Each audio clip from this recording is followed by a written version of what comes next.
texto, por favor, en segundo libro de Crónicas, capítulo 33, por favor.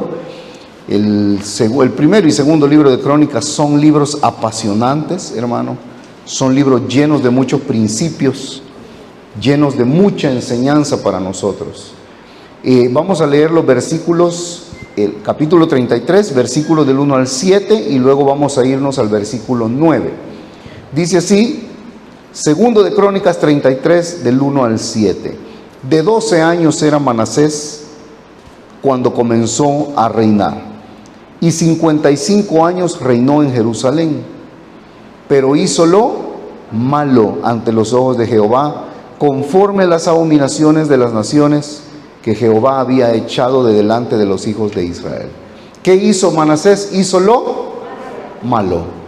Y si Dios dice que es malo, es malo. La Biblia, queridos hermanos, es un libro escrito en blanco y negro. No hay tonos grises aquí. Dios nos aclara lo que es bueno y lo que es malo, lo que es de vida y lo que es de muerte. Quien quiera ponerle tonos grises lo puede hacer, pero se va a perder. No hay tonos grises, no hay donde perdernos. Lo que es pecado dice que es pecado, y lo que es permitido dice que es permitido. No hay tonos grises. Dice que este rey hizo lo malo, punto, hizo lo malo. Pero lo interesante es que en los versículos que vienen nos da una amplia explicación. Por si alguien dice, bueno, pero yo no soy malo, yo no creo que yo sea malo, o yo no creo que eso sea malo. Veamos a qué le llama Dios malo. Versículos 3 en adelante dice, porque él, por eso hizo lo malo, porque él reedificó los lugares altos que Ezequías su padre había derribado, y levantó altares a los Baales, e hizo imágenes de acera, y adoró a todo el ejército de los cielos, y les rindió culto. Edificó también altares en la casa de Jehová, de la cual había dicho Jehová, en Jerusalén estará mi nombre perpetuamente.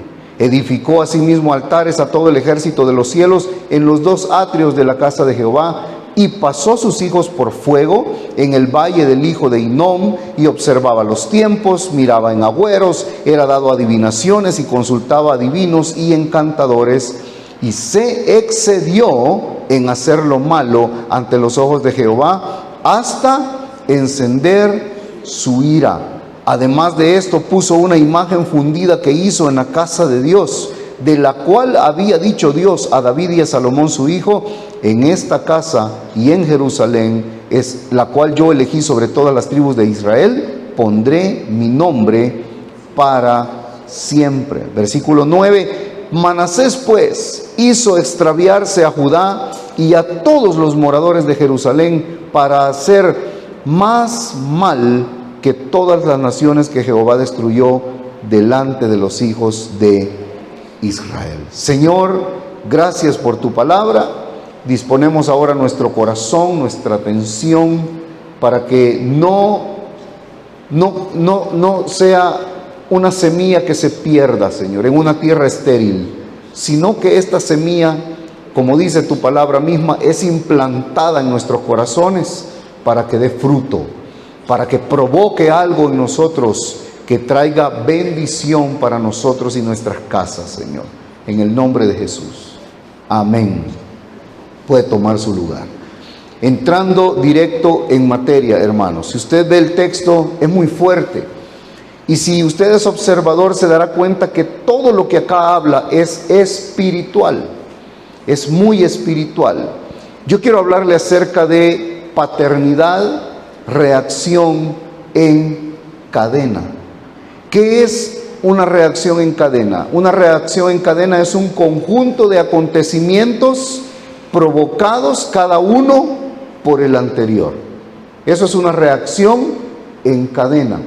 Un conjunto de acontecimientos provocados cada uno por el anterior. Ahora, si ese principio, ese concepto, nosotros lo aplicamos a nuestra familia, y siendo muy específicos a la paternidad, nos sorprenderemos de lo importante que es. Y acá, hermanos, tenemos el caso en el texto usted en su casa puede leer, si quiere, un par de capítulos antes para que se pueda usted contextualizar más. Pero en el texto encontramos el caso acá de un rey, Manasés. Según la historia, fue el peor rey que tuvo la nación de Israel, el más malo. Manasés se cree que fue quien mató al profeta Isaías. Se dice que lo aserró con un serrucho de madera, pedazo a pedazo. Manasés era malo, un rey realmente muy malo, déspota, que no tenía la más mínima sensibilidad ni hacia Dios ni hacia la gente. Ahora, encontramos ahí una lista de cosas por las que dice que Manasés hizo lo malo, y si usted observa, ya lo dije una vez, es muy espiritual todo. Si usted se da cuenta, es el área espiritual. Todo tiene que ver con lo que su corazón hacía en cuanto a Dios. Todo lo que menciona acá es espiritual. Reedificó lugares altos que ya su papá antes de él había destruido. Altares a otros dioses, él los volvió a construir. Levantó altares a Baal, a Acera, que eran quizás los dioses más representativos de esos tiempos. Baal, el dios de la lluvia; Acera, la madre de todos los dioses, según se creía en esos tiempos. Adoró a todo el ejército de los cielos y les rindió culto. ¿Cuál es el ejército de los cielos? Todo aquello que acá en la tierra usted crea que puede adorar en los cielos, ¿sí? De hecho, por eso es que dice que Él es Jehová de los ejércitos. Ejércitos de ángeles tiene el Señor, ¿verdad? Ahora, Manasés adoraba lo que le ponían enfrente, ¿me entiende? Manasés era un hombre sumamente idólatra, dado a lo que sería la fornicación espiritual, ¿verdad? Usted lee en el Antiguo Testamento y se encontrará a Dios hablándole al pueblo de Israel cuando hacían enojar a Dios con este tema de otros dioses. Dios usaba la palabra fornicarios. Él le decía al pueblo: eres una fornicaria.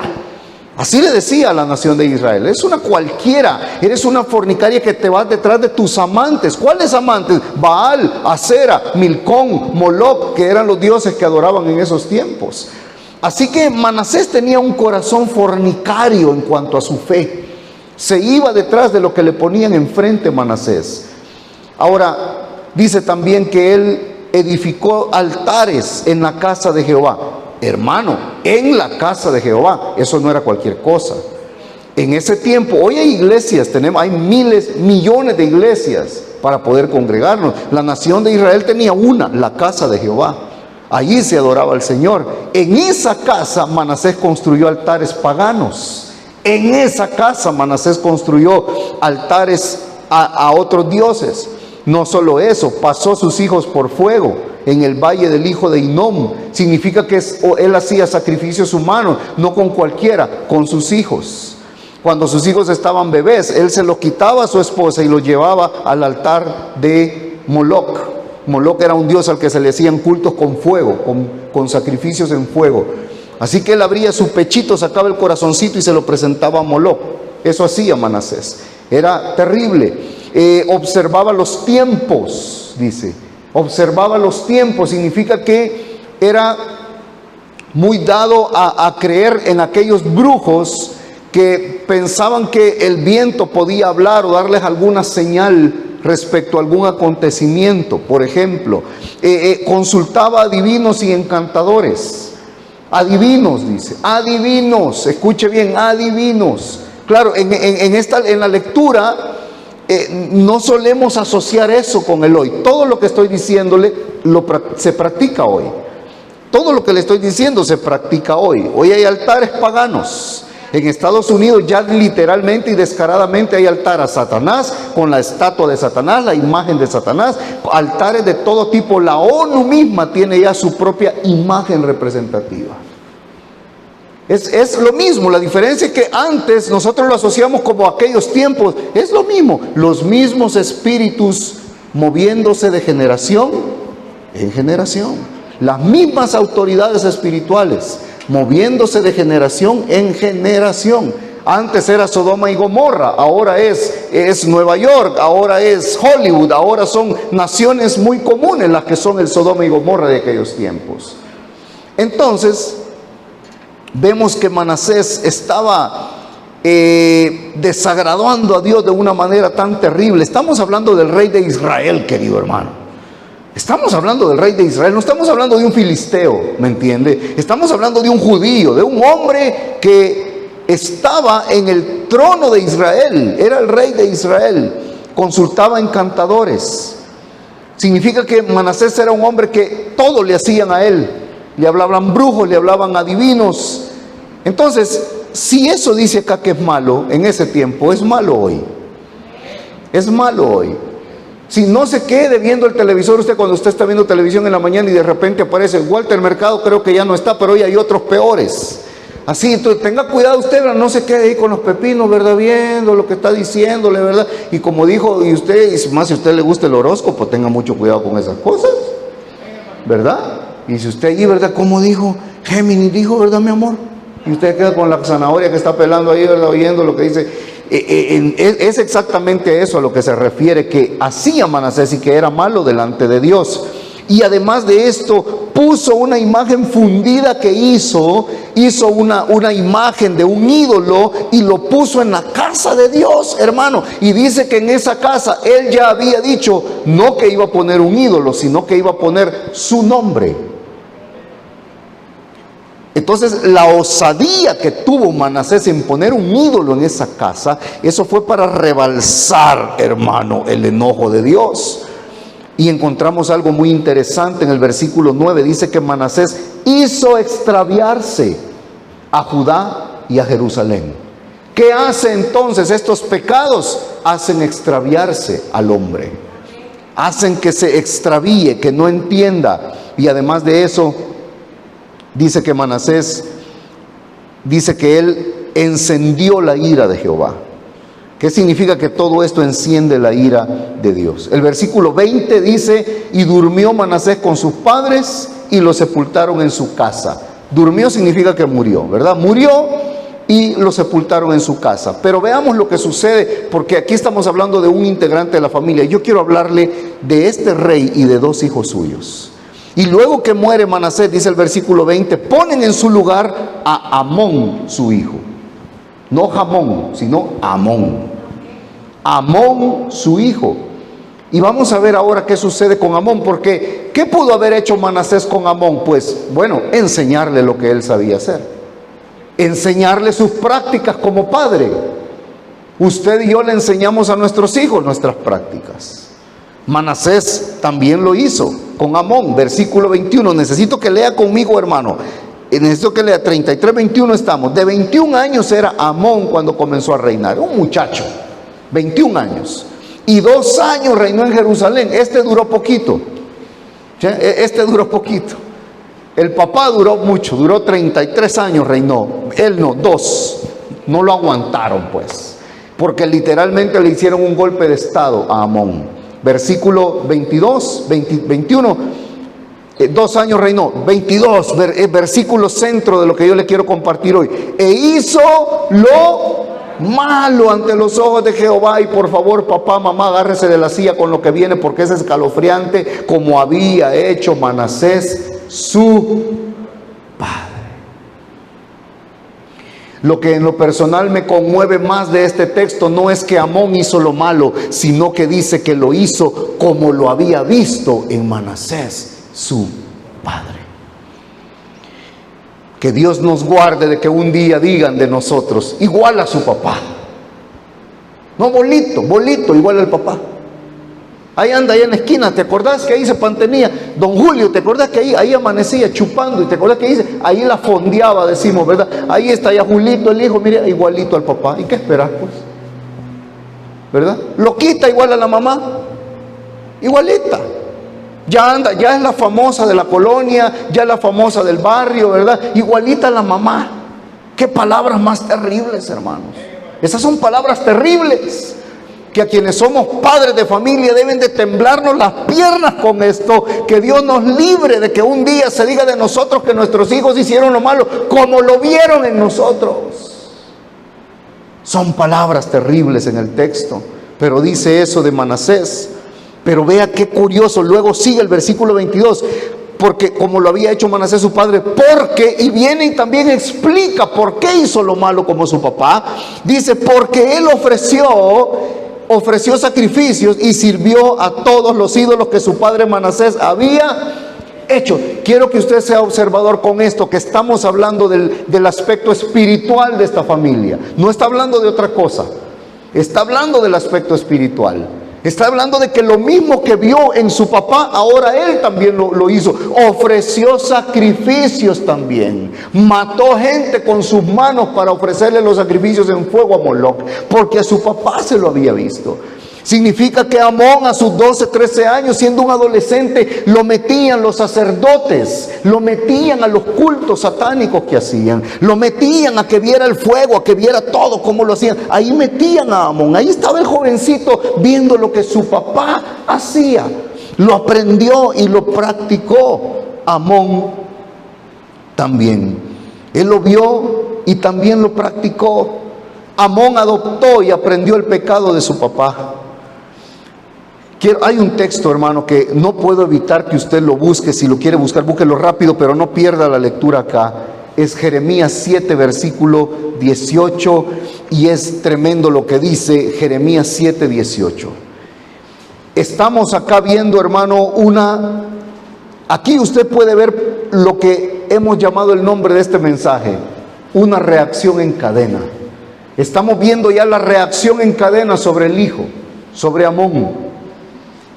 Jeremías 7:18 dice esto: los hijos recogen la leña, los padres encienden el fuego y las mujeres amasan la masa para hacer tortas a la reina del cielo, sería Acera en ese tiempo, y para hacer ofrendas a dioses ajenos, para provocarme ¿a qué? A ira. Es muy clara la palabra, para provocarme a ira. Los hijos recogen la leña. Quiero que ponga atención a esta escena. Los padres encienden el fuego y las mujeres amasan la masa. Oiga, tres cosas estaban haciendo. Los padres, ¿qué estaban haciendo? Encendiendo el fuego para el horno. Las mujeres, las mamás, estaban preparando la masa, porque es quienes saben de preparar una cocina, ¿verdad? Preparaban la masa. Pero dice, ¿para qué? Para ofrecerla a la reina del cielo. Era una comida dedicada a un demonio, dedicada a un ídolo. Pero qué triste el principio. Los hijos recogen la leña. Ahí estaban los niños participando en un altar a una diosa pagana. Lo está diciendo Dios, no lo está diciendo cualquiera. Se está quejando de su pueblo. No está hablando de los filisteos, de los amalecitas, ni de los madianitas. Está hablando del pueblo de Israel. Lo que está diciendo acá el Señor es, Él está indignado de cómo los padres están involucrando a sus hijos en la idolatría que ellos mismos practican. Y por supuesto que este es un mensaje para esta semana, pero puede ser predicado cualquier día del año. Porque usted y yo, sin necesidad de ir a hacer alfombras a la calle, podemos perfectamente involucrar a nuestros hijos en cosas que no son de Dios. E involucrarlos y enseñarles a ellos. Enseñarles el mal que hay quizá en nuestro corazón. Los hijos desde pequeños enseñados en el pecado de sus padres. Llámense de muchas maneras. El licor, la fornicación, el adulterio, el irrespeto, los antivalores, la basura que usted y yo veamos en televisión va a afectar a nuestros hijos, va a llegar en algún momento. Lo digo con muchísimo respeto, creo que no sé si hay algo que diga con más respeto que esto. Pero para aquellas parejas que aún no han contraído matrimonio en una iglesia y que tienen quizá años de congregarse, perdón, y viene con sus hijos a la iglesia, no deje de venir, por favor, no deje de traerlos, pero vaya al altar, vaya al altar. Porque usted no se imagina el impacto que va a provocar cuando sus hijos estén grandes y sepan que mamá y papá no son esposos. Muchas gracias, hermano. Y quizá usted diga, pero es que ni cuenta se dan cuando los niños estén en la boda, ni cuenta, van a ver que hay comida y que andan bien bonitos. Pero un día entenderán lo que es la palabra matrimonio y verán a sus papás. Verán a sus papás. ¿Sabe? Hay gente que tiene años de congregarse en una iglesia. Yo honestamente me lo pregunto, ¿por qué no han tomado esa decisión? ¿Qué impide que lo hagan?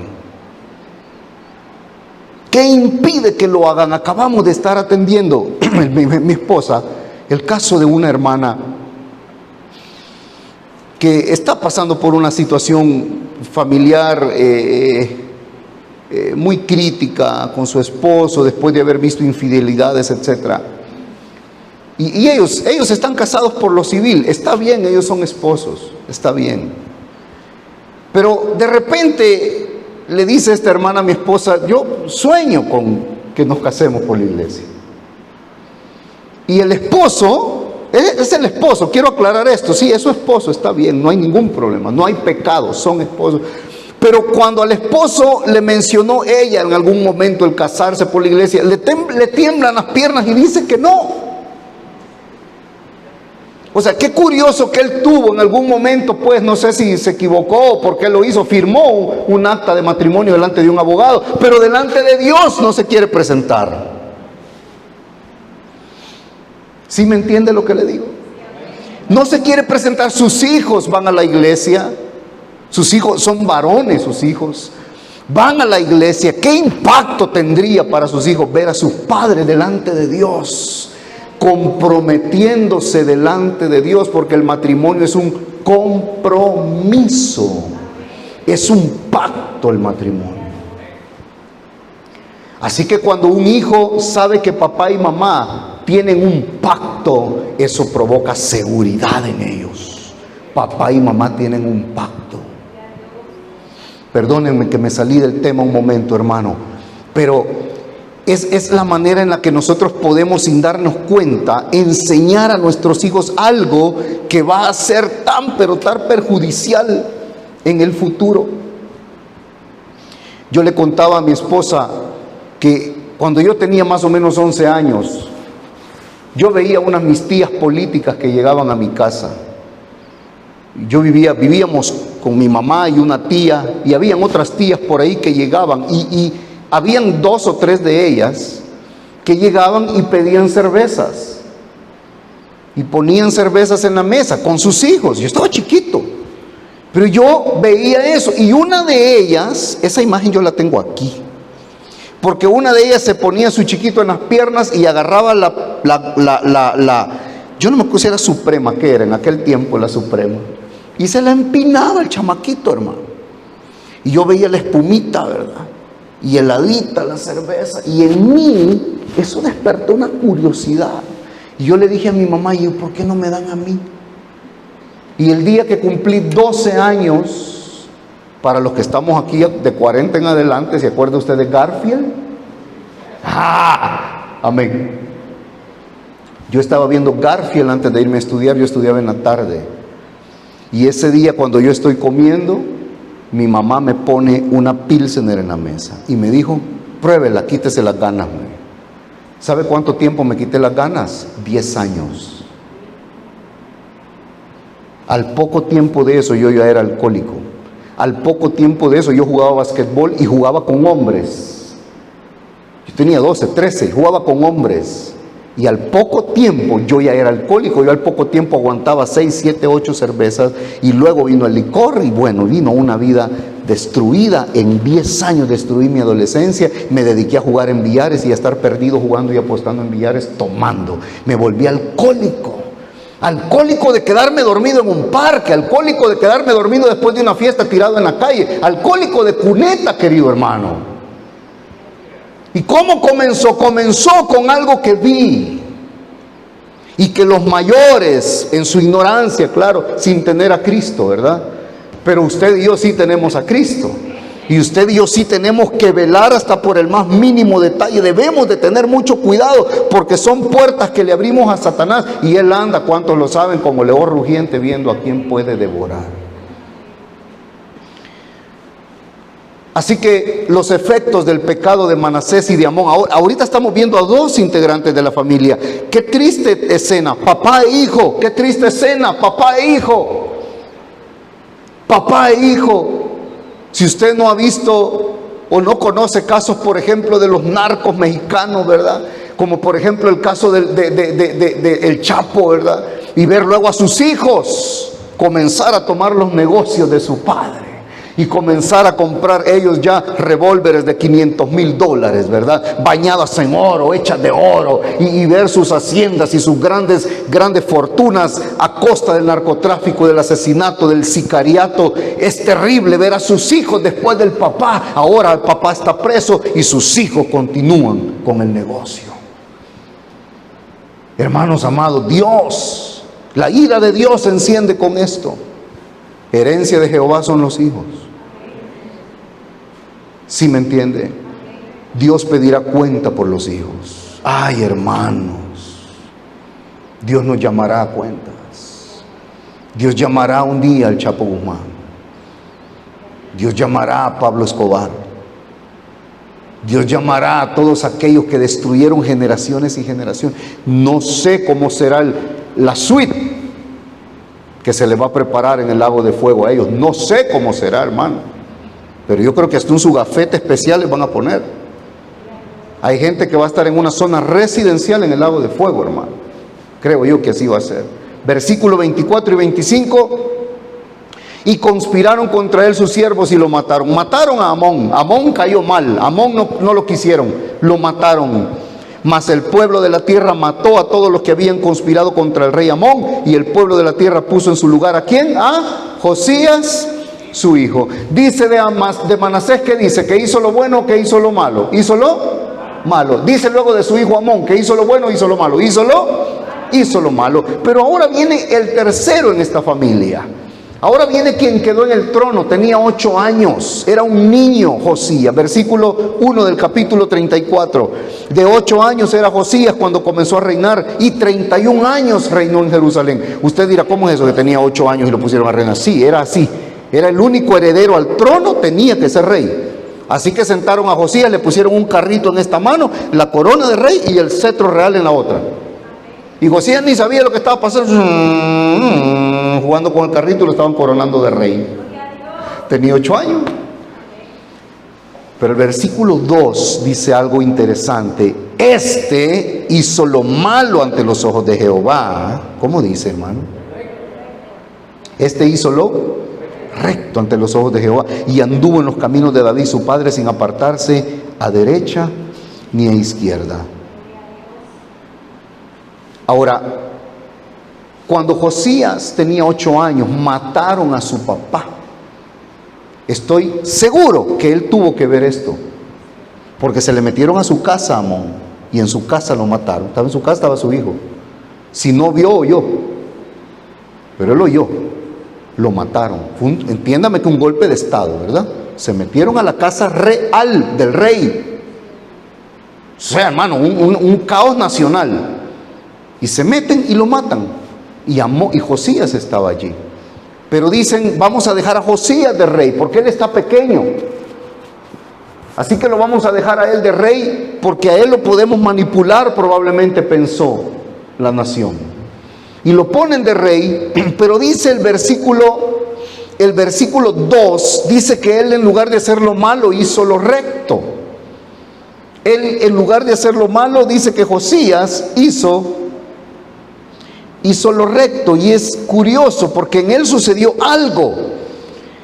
Escúcheme, hermano, porque de Manasés salió una onda expansiva que venía hacia sus hijos y alcanzó a Amón. Y es más, le quiero decir algo que también alcanzó a Josías, porque a Josías, los mismos que mataron a Amón, lo pusieron de rey a él. No es que esto fue algo bueno, no. Los mismos que mataron a su papá, lo pusieron a él de rey. Josías fue puesto como rey siendo un niño en medio de un caos moral, político, de todo tipo en el país. Era una crisis, hermano, era un caos en Israel en ese momento. Y allí ponen de rey a Josías. Lo interesante de Josías es que dice que hizo lo recto, y eso lo vamos a ver en un momento porque algo sucedió en su vida. Pero quiero decirle, Josías hizo por lo menos dos hazañas que yo quiero mencionar. Hay más, pero le quiero mencionar dos hazañas que él hizo. En él sucedió algo. Vea lo que dice, por favor, el capítulo 34, versículo 3. Escuche, a los 8 años de su reinado, significa que tenía de edad, ¿cuánto? 16 años. 16, porque dice que a los 8 lo pusieron de rey, y a los 8 de rey, dice, o sea, tenía 16 años.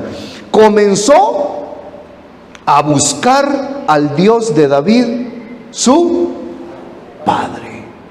A los 16 años, Josías, curiosamente, comenzó a buscar a Dios.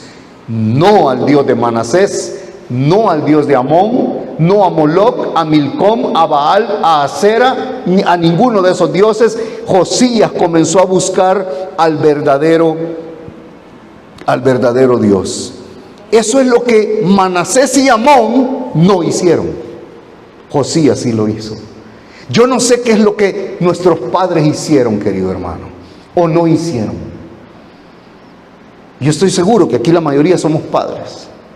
Yo no sé lo que su papá o su mamá hicieron, su abuelo, y yo no sé lo que sus antepasados hicieron, pero quiero decirle que usted y yo tenemos la decisión de hacer lo correcto. Y esa onda expansiva que quizás nos alcanzó a muchos de nosotros en nuestra juventud, hermano, el poder de Dios corta con esa onda expansiva. Y de aquí para allá, espere a ver a Dios obrar en su descendencia. Y eso es lo maravilloso de Dios. Yo sé que también aquí hay algunos muchachos. Quiero decirle a los hijos, cualquiera que sea tu edad, no hay nada más importante para ti que un verdadero encuentro con Dios en tu vida, y eso va a suceder mientras más busques a Dios, más rápido va a suceder. Mientras más rápido busque a Dios un joven, más rápido se va a encontrar con Él, querido hermano. El día de ayer estuvimos en una actividad, prediqué en un congreso de jóvenes, y prediqué primero yo y luego otro pastor. Así que mi familia y yo nos quedamos a todo el culto, a todo el congreso, ¿verdad? Y el mensaje de él fue sobre el llamado y sobre la obediencia al llamado de Dios en nuestra vida. Y entonces, cuando yo estaba de pie en medio de en la administración, pero el pastor hizo el llamado. Yo dije, si el pastor llama, voy a llevar a mi hijo. Pero ¿sabe qué pasó? Cuando el pastor llamó, mi hijo se me acercó. Ya venía llorando. Y se me acercó y se me tocó, y yo supe y le dije, ¿quieres ir allá? Sí. Solo lo escolté, pero él solo quería ir. Y llegué al frente, vi que el pastor se sorprendió, lo llevé al frente y lo dejé y me hice detrás. Y el pastor bajó, oró por él, lo ministró. Y fue algo no le puedo explicar lo que yo siento ahorita. Desde que él nació lo esperé y soñé con el momento en el que, sin que nadie lo empujara, él se acercara. Y ayer tuvo su primer encuentro muy profundo con el Espíritu Santo. Mi esposa me dice, se va a dormir rápido, ha llorado tanto, me dijo, cuando íbamos de camino, no aguantó, a medio camino se durmió. Había llorado tanto. Y saben, no solo eso, yo me quedé y me hice atrás, más gente pasó al altar, el pastor oraba por todos. En eso veo, no me di cuenta en qué momento, él había subido una grada y estaba de rodillas. Él solito se fue a poner de rodillas ahí enfrente. Estaba él y Dios. Él y Dios, querido hermano. ¿Por qué? Porque no importa lo que haya pasado con usted y conmigo, pero usted y yo tenemos hoy la oportunidad de enseñar a nuestros hijos otra cosa, queridos hermanos. Y Dios va a bendecir sus vidas y nuestras vidas también. ¿Sabe, papás? Esta generación de hijos necesita papás que busquen al verdadero Dios. Voy a decirlo de nuevo, esta generación de hijos necesitan papás que busquen al verdadero Dios. Y cuando hablo del verdadero Dios, hablo del verdadero Dios. No hay opción A, B o C. No es la Virgen María, no es ninguno de los apóstoles, no es ningún arcángel, no es nadie que esté en la tierra, debajo de la tierra o en los cielos. No hay nadie que pueda ser el verdadero Dios, excepto nuestro Señor Jesucristo. No hay más. No hay más. Cada uno de los que mencioné tienen su lugar. María tendrá su lugar de honor por lo que ella fue para el Señor. Cada uno de los apóstoles también, pero ninguno de ellos es Dios. Solamente hay uno y es Jesús. Y eso es lo que le tenemos que enseñar a nuestros hijos. ¿Qué sucede cuando un hijo o un padre busca a Dios, hermano? ¿Sabe qué sucede? Vea lo que le sucedió a Josías. Dice que él empezó a buscar a Dios, pero luego comenzó a limpiar a Judá y a Jerusalén de los lugares altos, las imágenes de acera y todo lo que había hecho su papá, su abuelo, en este caso Manasés, y su papá Amón. ¿Qué significa? Que cuando un papá comienza a buscar a Dios, Dios comenzará a limpiar esa casa. Dios comenzará a limpiar el corazón de la familia. Cuando el papá comienza a hacerlo, quiero decir algo, porque quizá usted diga, bueno, hermano, pero yo estoy solo con mis hijos, el papá de ellos no está. Pues usted es quien tiene que, no puede tomar el lugar de su papá, no lo puede cubrir. Pero es usted la que tiene que ir delante de Dios y decirle, Señor, aquí yo aparentemente estoy sola en esto, así que si Él no está, estás tú. Y yo le puedo asegurar que Dios está más que interesado en hacer, hermano, en hacer equipo con usted. Y Dios está interesado en que usted sepa que Él quiere involucrarse y Él sabe que usted no puede sola, que usted necesita ayuda, que usted necesita el apoyo sacerdotal. Él se lo va a dar. Usted puede ser una mujer ejemplo para sus hijos, una mujer de Dios, una mujer poderosa en Dios, con la ayuda de Dios. Él estará con usted y la va a asistir. Así que Josías limpió la nación. Esta generación necesita papás que limpien sus vidas, sus casas. Papás que sean sacerdotes del hogar, padres que limpien su casa. Somos el sacerdote, queridos papás.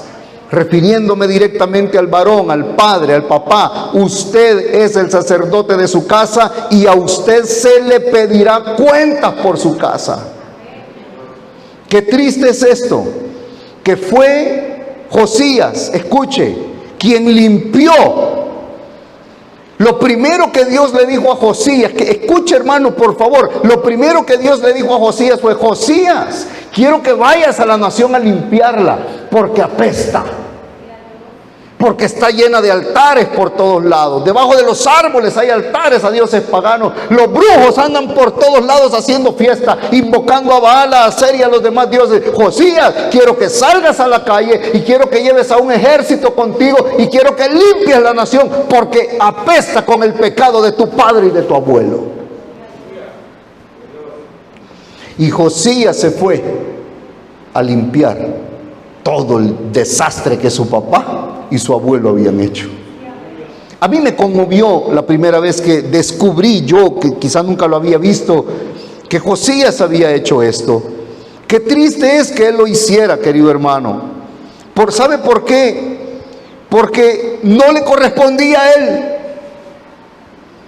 No le corresponde a nuestros hijos limpiar la mugre que nosotros podamos dejar en nuestra vida.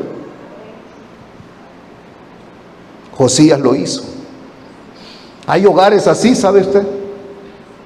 Hay hogares así donde son los hijos o uno o dos de los hijos quienes oran, quienes gimen por el papá y por la mamá.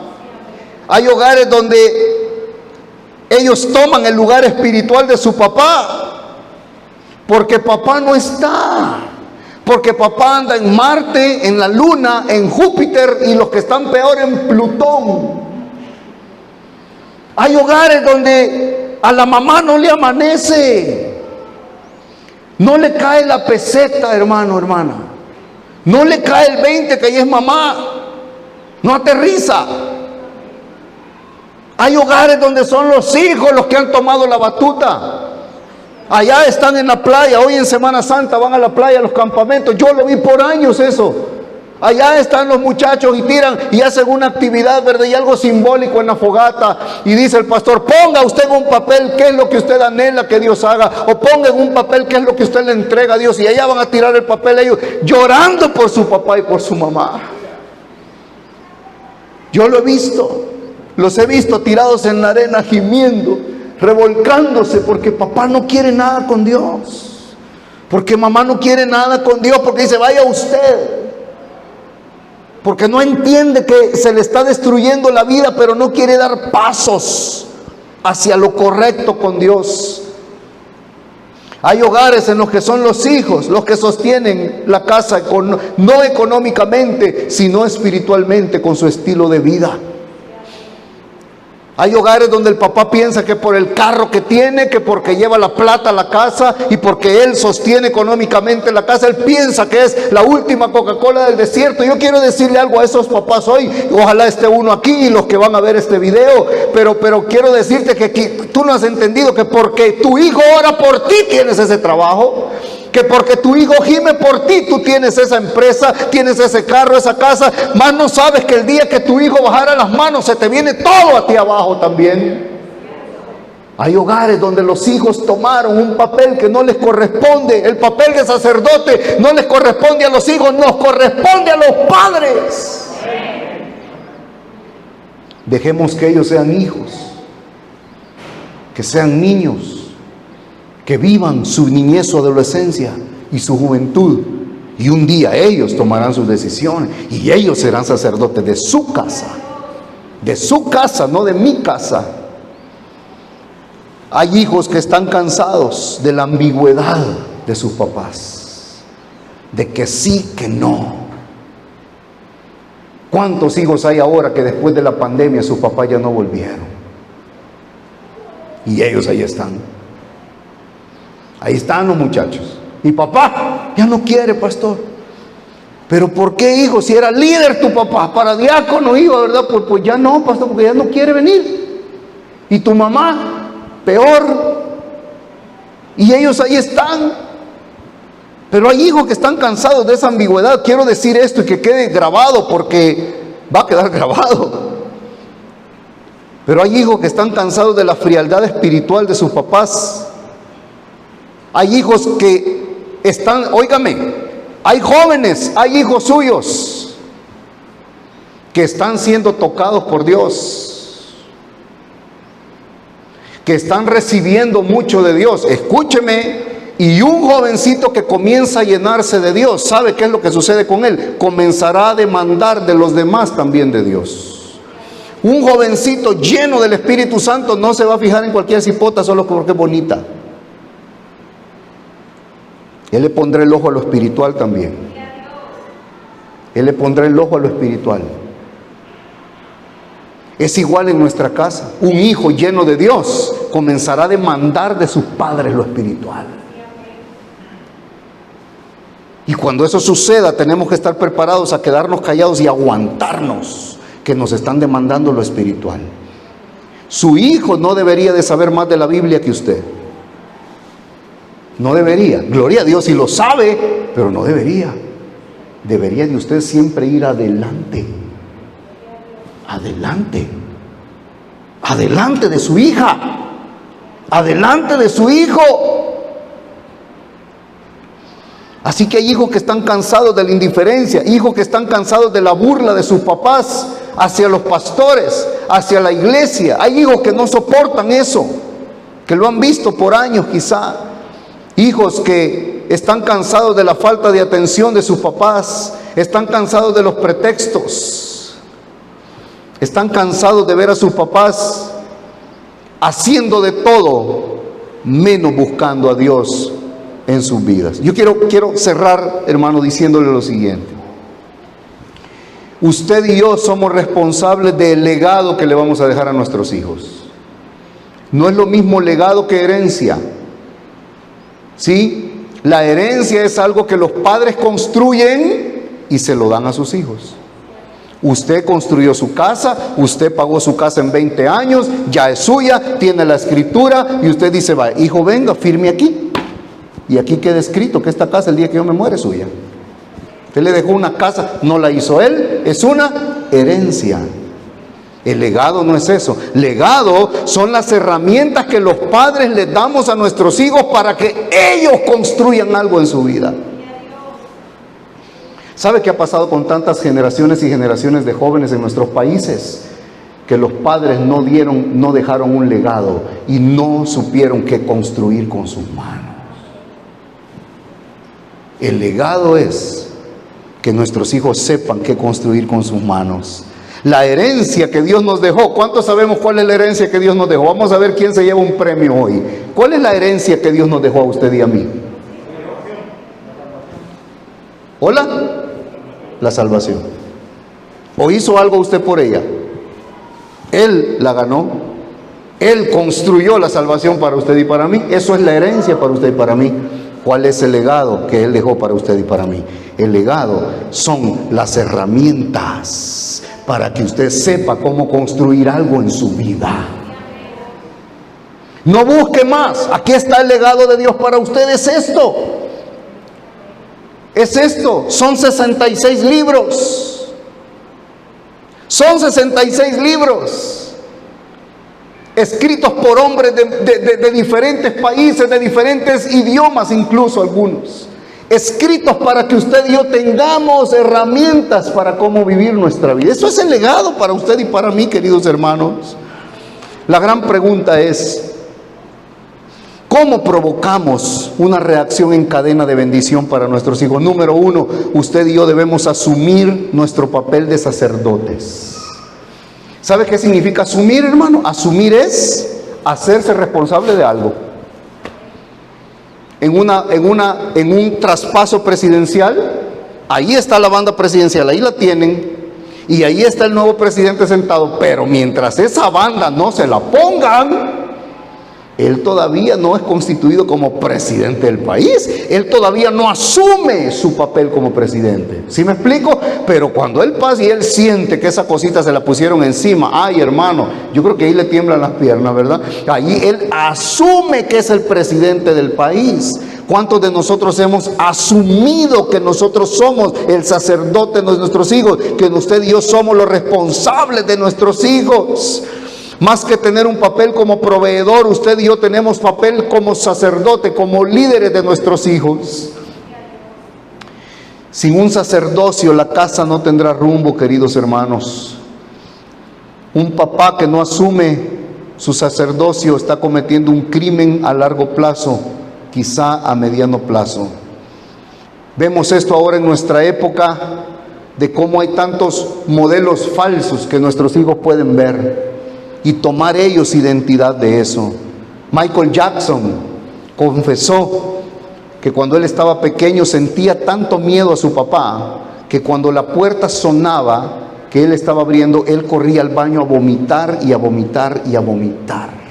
De tanto temor, le tenía terror a su papá. Jessica Paola Cruz, de 30 años, quizá usted habrá visto la noticia hace unos años. Se lanzó de un puente llevando con ella a su hijo de 10 años por deudas. No sé si habrá visto el video, es terriblemente duro. Fue en Colombia. Ella se pasó al puente, se salió al puente, al precipicio y se agarró de los barrotes con su hijo aquí. Y su hijo gritaba, se rechinaba los dientes del pavor de ver para abajo y se soltó. Y de los bomberos que trataron de llegar a ayudar, en el video está cuando uno de ellos se tiró al suelo a llorar desconsoladamente. ¿Por qué? ¿Por qué sucede eso? Es que si no hay un compromiso, porque no hay un compromiso como sacerdote, porque jamás usted y yo haríamos eso, esté pasando lo que esté pasando, porque nuestro rol, porque si usted y yo hemos entendido lo que somos para nuestros hijos, soportaremos, querido hermano, hasta que se nos venga el mundo encima por ellos.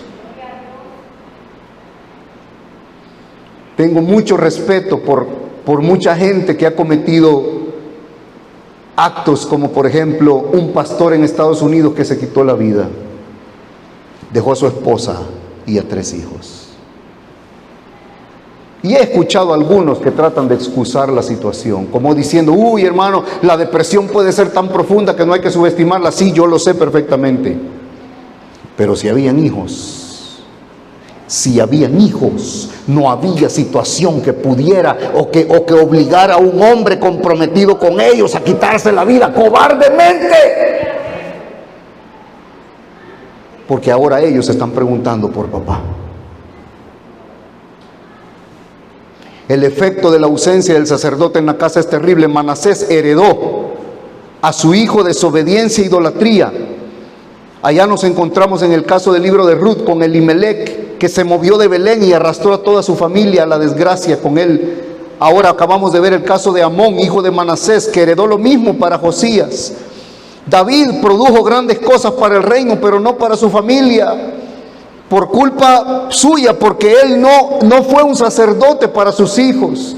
Él vio el asesinato de uno de sus hijos, vio el asesinato, porque, perdón, me equivoco, él practicó el asesinato mandando asesinar a Urías. Fue asesino intelectual. O sea, David dijo, mátenlo. Cometió un adulterio. A causa de todo esto, murió su bebé y dejó viuda a una mujer que amaba a su marido, al cual él le había mandado a matar. Luego de esto vienen las consecuencias. Tamar fue violada. A causa de eso, Absalón mata al violador, que era hijo de David. A causa de eso, luego matan a Absalón después de que le dio un golpe de estado a su papá. Luego de eso, David vivió solo y murió solo en su cama. No había familia, no había nadie con él. Solo Salomón estaba con él cuando murió David. Solo Salomón. Incluso dice que traían doncellas para que se acostaran con él y lo calentaban cuando él estaba anciano por el frío que tenía ahí en sus huesos. Murió solo porque nadie quería estar con él. Max Jukes nació en el año 1700 en Nueva York. Se autodenominó ateo y se negó profundamente a que su familia, sus hijos y su esposa fueran nunca a una iglesia, aunque ellos se lo pedían que lo llevaran. Él tuvo 1026 descendientes, 300 murieron de forma prematura, 100 fueron enviados a prisión y estuvieron presos un promedio de 13 años, 120 fueron prostitutas, 100 fueron alcohólicos. La familia de Max Jukes le costó a los Estados Unidos $1.308.000 en costos a la sociedad. En ese entonces era una fortuna.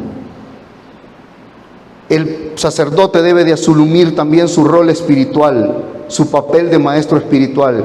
Timoteo fue el fruto de la escuela espiritual del apóstol Pablo.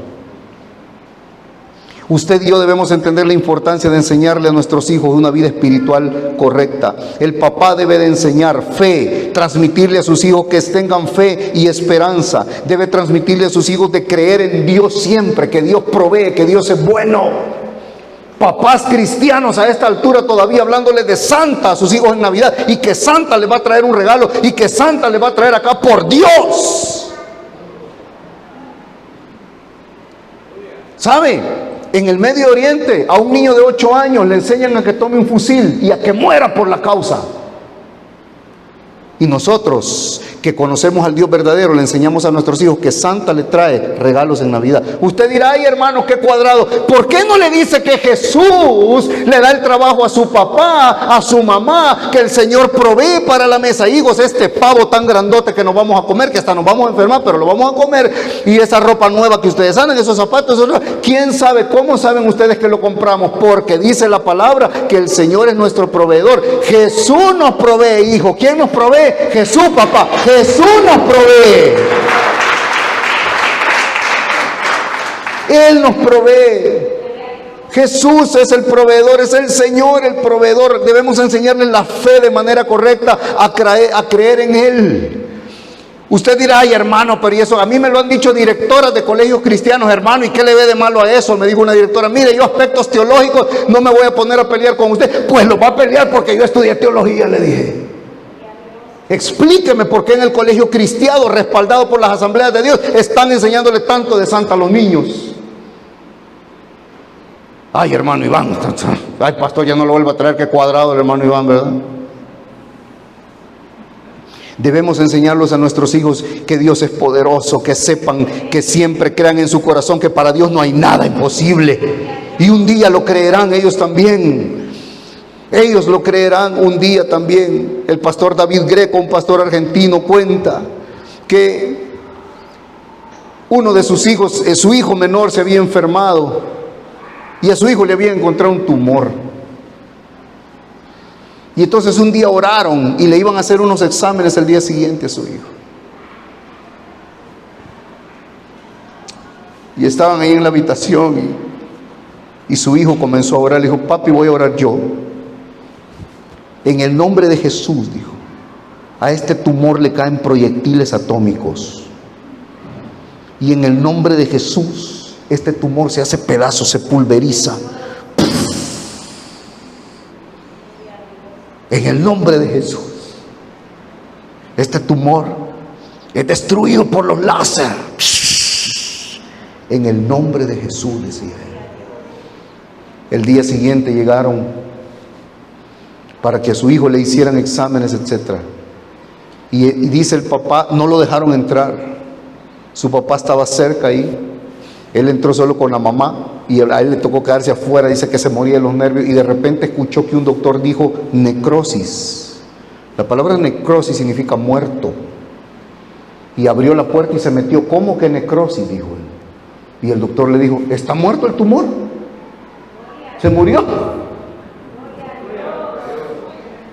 Acaba de estar vivo, está muerto, pastor. Mire, le dijeron, se murió. Los láseres funcionaron y los proyectiles atómicos funcionaron.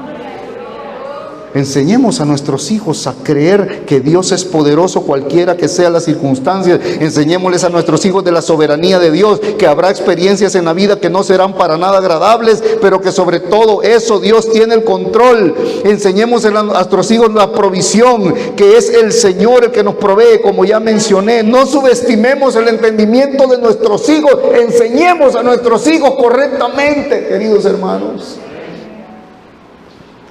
Si me hace el favor mi hermano del piano o quien toca el piano, de pasar para que podamos comenzar a preparar nuestro corazón para orar.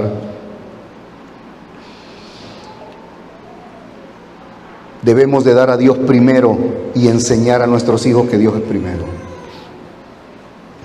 Debemos enseñar a nuestros hijos acerca de la obediencia a la palabra de Dios, queridos hermanos.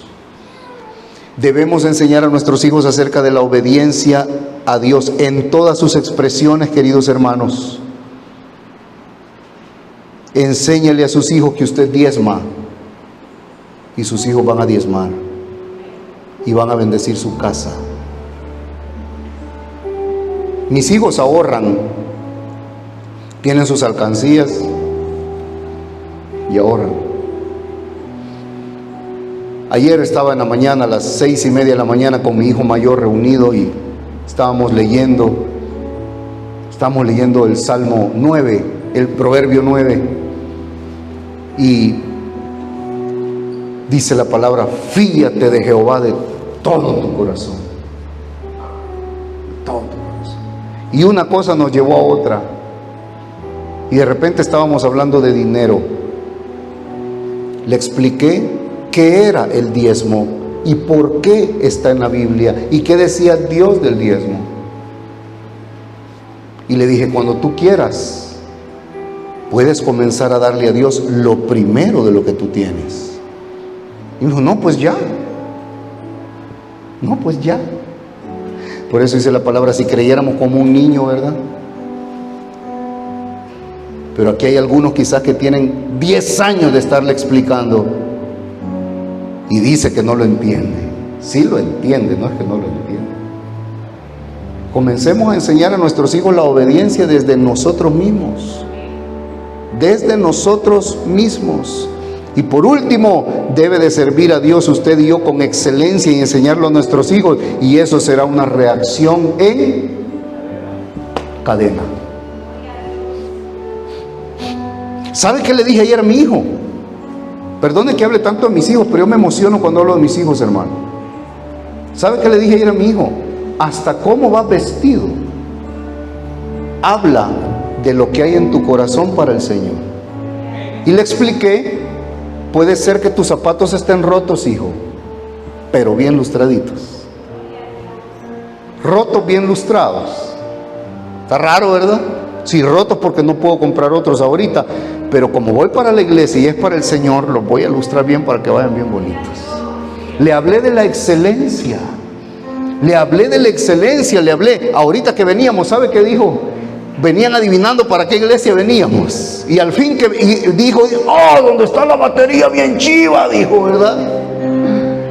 Y yo me acordé y le dije, ahí, porque la última vez vinieron a tocar y él estaba que chuleando la batería y las cosas bonitas y todo con excelencia para el Señor. Enseñémosle todo eso a nuestros hijos. Termino. Vea usted lo que sucede cuando el sacerdocio es correcto. Abraham, Isaac y Jacob. Abraham enseñó a Isaac a honrar a Jehová e Isaac así lo hizo. Isaac le enseñó a Jacob a buscar a Dios y su bendición, y Jacob fue el padre de las 12 tribus de Israel.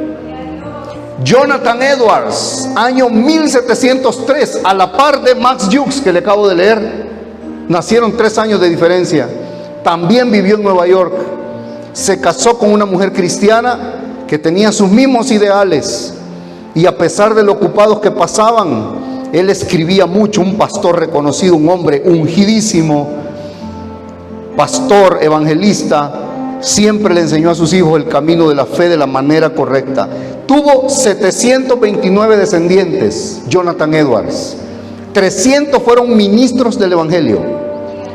65 profesores universitarios, 13 decanos universitarios, 60 autores de buenos libros, 3 congresistas electos de los Estados Unidos y 1 fue vicepresidente de los Estados Unidos. Dios quiere que usted y yo nos involucremos de manera más intensa en la vida de nuestros hijos, querido hermano. Es un reto, ¿verdad? Pero ¿sabe de qué se trata este mensaje? De que a usted y a mí, perdóneme la expresión, hoy por lo menos una cosa suceda, y es que nos caiga la peseta, hermano. De aquí para allá hay mucho que hacer, pregúntemelo a mí. Siento el reto en mis espaldas, siento el peso del reto de mis 2 varones. Mi esposa quiere niña, dice, pues yo le dije, seguí soñando, le dije. ¿Cuántos queremos ver a Dios bendecir nuestra casa? ¿Verdad que sí? Póngase de pie, ¿le parece? Y se pone de pie un momentito para que oremos. Escuché a un ministro de alabanza contar esto. Escuche. Él llegó a ministrar a un estadio donde había miles de hermanos. Y él estaba ministrando, y ahí en las gradas, en las primeras filas, en las sillas de enfrente estaban sus papás. Su papá, pastor de años, ya un hombre anciano. Un hombre anciano. Terminó de ministrar, ¿verdad? Y toda la gente aplaudía, etcétera. Y el muchacho bajó del escenario. Y alguien más seguía con el programa, pero él bajó y se paró junto a su papá. Y su papá le dijo, te quiero contar algo. Le dijo, cuando tú estabas pequeño, tenías 8 años, íbamos para la iglesia que pastoreábamos y estaba lloviendo a mares y estabas prendido en fiebre, casi convulsionando. Y tu mamá me dijo que no te lleváramos, teníamos vigilia, era de noche. No había cómo irse, solo caminando, pasando lugares feos, y teníamos que mojarnos. Dice que lo enrolló todo y se lo llevó. Y llegaron a la iglesia y su esposa iba enojada, preocupada porque él iba mojado. Pero dice que él llegó, ya la vigilia estaba en lo mejor. Pero cuando él llegó, él se vino directo para el altar con el rollito, ¿verdad? Lo traía enrollado, prendido en calentura. Y a él le tocaba predicar. Se vino directo para el altar y a su hijo lo puso ahí a la par de una bocina. Ahí lo dejó acostado. Lo acomodó y le puso y lo dejó acostado ahí y se paró a predicar el pastor. En eso dice que vio a alguien que pasó corriendo allá, ¿verdad? Y le llamó la atención. Y cuando vio estaban las sábanas aquí tiradas y él allá andaba para arriba y para abajo.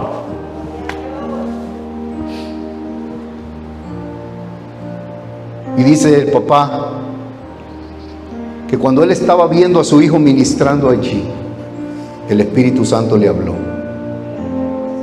y le dijo: ¿sabes por qué está ahí él? Porque un día tú me lo dejaste en el altar. Escuche. Y el Señor le dijo: pero él, cuando creció, nunca se bajó del altar. Él se enamoró del altar y por eso está él allí. Y cuando su hijo bajó, le contó y le dijo: estás allí porque siempre buscaste el altar. Pero ¿sabe quién se lo enseñó? Papá. Marcos Brunet se llama el muchacho. Su papá lo llevó a él en ese camino de fe. ¿Qué queremos ver en nuestros hijos, querido hermano? La gloria de Dios. Comencemos ya con usted y conmigo. Con usted y conmigo. ¿Les parece? Si cierra sus ojitos y oramos y tenemos un minuto para clamar al Señor que Él nos ayude. Quizá usted siente un gran desafío, quizá usted dice hoy: hermano Iván, yo me he equivocado, yo he cometido errores. Pregúnteme a mí, yo le cuento los míos, hermano. Pero usted y yo podemos hablar de muchas cosas ahora, créame que sí. Pero en este tema está el Señor aquí, hermanos. Estamos hablando de la herencia de Jehová, de cómo cuidarla y de cómo guiarla, de cómo ser influencia para otras generaciones. Señor, nos ponemos de acuerdo aquí hoy. Aquí la mayoría creo que somos padres y tenemos una herencia tuya en nuestras manos. Señor, algunas veces nos sentimos aturdidos porque esta es una generación muy diferente, Señor. Esta es la generación millennial que se le llamó hoy. Es muy diferente, Señor. Algunos de nosotros muchas veces no sabemos qué hacer, qué decir. Algunos de nosotros vemos a esos gigantes que los esperan a ellos en el valle de Ela, a esos Goliat que están esperando a nuestros hijos para retarlos a pasar en medio a combatir con ellos. Señor, y nos tiemblan las piernas ante semejante reto. Pero entendemos que no podemos entrar en ese campo de batalla, pero sí prepararlos. Sí decirles que las piedras que David lanzó no eran muy grandes, no eran piedras súper especiales. Estaban respaldadas por tu presencia en él, Señor. Hoy nos ponemos de acuerdo por nuestros hijos. ¿Qué le parece si levanta sus manos, hermano, como señal? Levante sus manos, porque vamos a levantar las manos de nuestros hijos ahora. Levante sus manos. Yo no sé si su hijo tiene 1, 2, 3, 5, 10, 12, 15, 20, 30. Yo no sé cuántos tiene su hijo, sus hijas. Levante sus manos. Y si usted ya tiene nietos, tiene mucho más aún por qué orar. Pero levante sus manos por ellos ahora. Porque las luchas serán feroces, querido hermano. Porque las batallas serán feroces. No nos imaginamos qué tanto serán, hermano. No nos imaginamos. Usted y yo tenemos al gran enemigo que es la tecnología hoy. Es un enemigo en este sentido. Es un enemigo en este sentido. Las redes sociales, hermano amado, son un enemigo para nuestras casas hoy. Y debemos de pedirle a Dios dirección y tener mucho cuidado con eso. Pero levantamos sus manos. Señor, nos ponemos de acuerdo esta mañana. Y levantamos la mano de nuestros hijos, nietos, bisnietos. Levantamos sus manos esta mañana. Ayúdalos, oh Señor. Ayuda a mis hijos, ayuda a los hijos de mi hermano, de mi hermana. Ayuda a sus hijas. Ayuda a esos adolescentes, Señor. Están en el hueco de tu mano, Padre. Y aquellos que no han venido a tus pies, te clamamos por misericordia. Te clamamos por salvación para hijos que aún no han venido a ti, Señor. Clamamos por salvación por esas hijas que no han venido a ti. Clamamos por salvación, oh Señor, por esta generación nueva. Clamamos por salvación por los nietos, los bisnietos. Clamamos por salvación, oh Señor. Clamamos por salvación. Y ahora nosotros nos ponemos delante de ti como lo hacía el sacerdote, Señor, en el Antiguo Testamento. Nos ponemos delante de ti, oh Señor, y te decimos, Padre, perdónanos, perdona nuestros pecados, nuestras iniquidades que quizás traemos de hace muchos años y no hemos soltado. Perdona nuestros pecados como papá, perdona el pecado de mamá, perdona nuestros pensamientos, perdona nuestro corazón que es inicuo delante de ti tantas veces, Señor. Límpianos, Espíritu Santo, esta mañana. Límpianos de toda maldad, límpianos de todo pecado, de todo tipo de pecado que puede alcanzar a nuestros hijos. Perdónanos y límpianos, Señor. Límpianos en el nombre de Jesús. Que tus aguas pasen sobre nosotros esta mañana. Señor, te pedimos que nos ayudes a que la reacción en cadena que estamos provocando sea para bendición y no para maldición, Señor. En el nombre de Jesús te damos gracias. Amén y amén. Amén. Que Dios les bendiga, hermanos.